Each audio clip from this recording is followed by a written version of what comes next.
Oh, thank you so much, everybody. Thank you for coming out. Can I get a drink? I'll happily pay for it, like right now. If that's okay. Do you have like a bit like bottled beer? Anything like that? Amazing. I love the live. Yeah. This is all part of it. It's all part of it. I'm going to close the door for added intimacy. Indeed. I'm going to leave my card there, so you know that. Genuinely, how is everybody? Because the world is it's an odd place right now.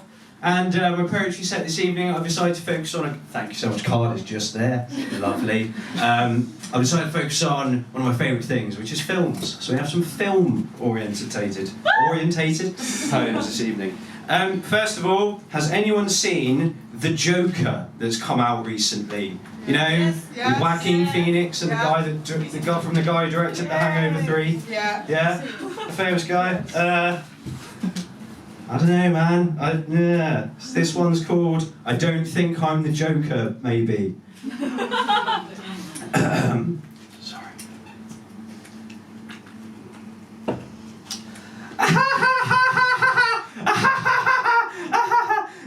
No, that's not me.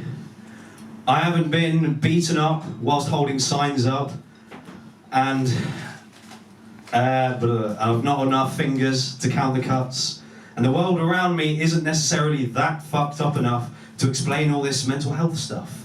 So I'm just left still searching for an explanation, and as I watch this clown dancing with intrepidation, I can feel an unease spread and stick and fester like a bubonic infestation, because I don't think that's me. I'm not the Joker.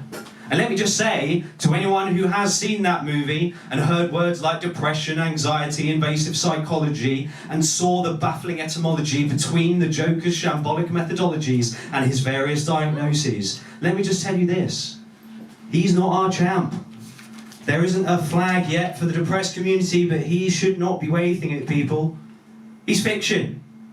He's a prancing contradiction and untrackable temperament, which at the end of the day is just a Hollywood embellishment, which isn't relevant, and makes me feel like my experience is to be feared because it has the potential to turn into this malevolent spectacle, where the subconscious is forced to become the literal. And do you know what, guys? That's just not it. That's not how it works. And do you know what? I look at that crudely painted face and realise that, of course, despite my own distastes, this picture, of course, runs at a satirical pace. And one shouldn't be made irate because it clearly wasn't made as some kind of template to be followed by some, and while others just sit there and contemplate. But you know what? The thing that I'm starting to passionately hate is the idea that violence is an innate part of the depressed. And when the stress dares to get compressed, and the tiny little suggestions and questions and predilections turn into some kind of violent contest, and then they dare to suggest in some morally paralysing way that this is what mental health problems can lead to if you just give somebody a gun. But please, don't get me wrong, this film does carry with it some valuable lessons about the real ways that we can tackle these alarming daily tensions. For instance, don't cut mental health services. Tax the wealthy accordingly. Don't let anyone own a firearm, and do not mock people for trying to do what they love to do.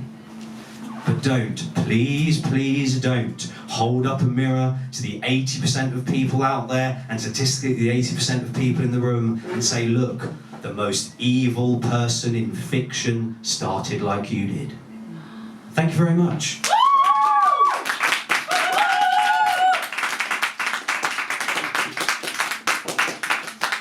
It's also like a structural mess, and his performance is all over the place. But no, give it a watch. Okay.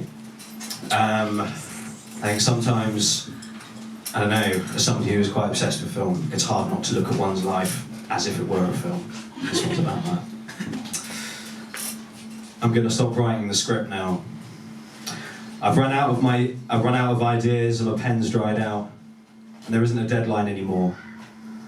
I've stopped caring what the reviewers might be about, and the rap party's been going on all right, but people have started leaving now. Montages.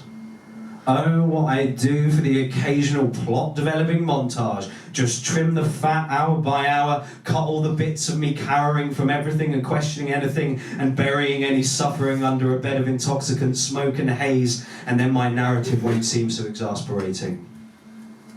An appropriate soundtrack would be great too. I'd like a lot of classical juxtaposing against the black magical tragedy of the daily wandering through the gig economy, but with no one lying next to me, just long distance shots of me staring longingly at a distant figure who doesn't actually appear physically in the picture. But through the smoke her voice gets clearer, and as the supposed protagonist I have no choice but to hear her.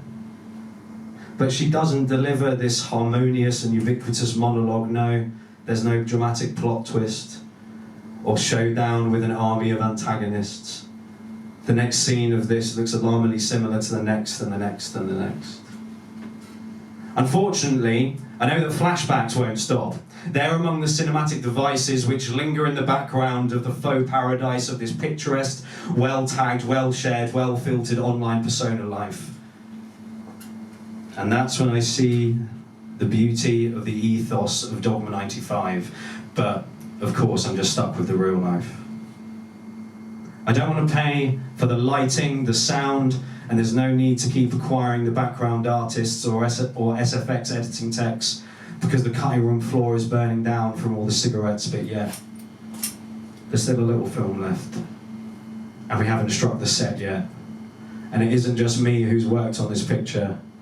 And since no one gets a double feature, I'll keep storyboarding for them at least to stop the credits rolling quicker. And who cares if this doesn't make it to the theatres? Because that isn't why we do it, is it? Oh, thank you.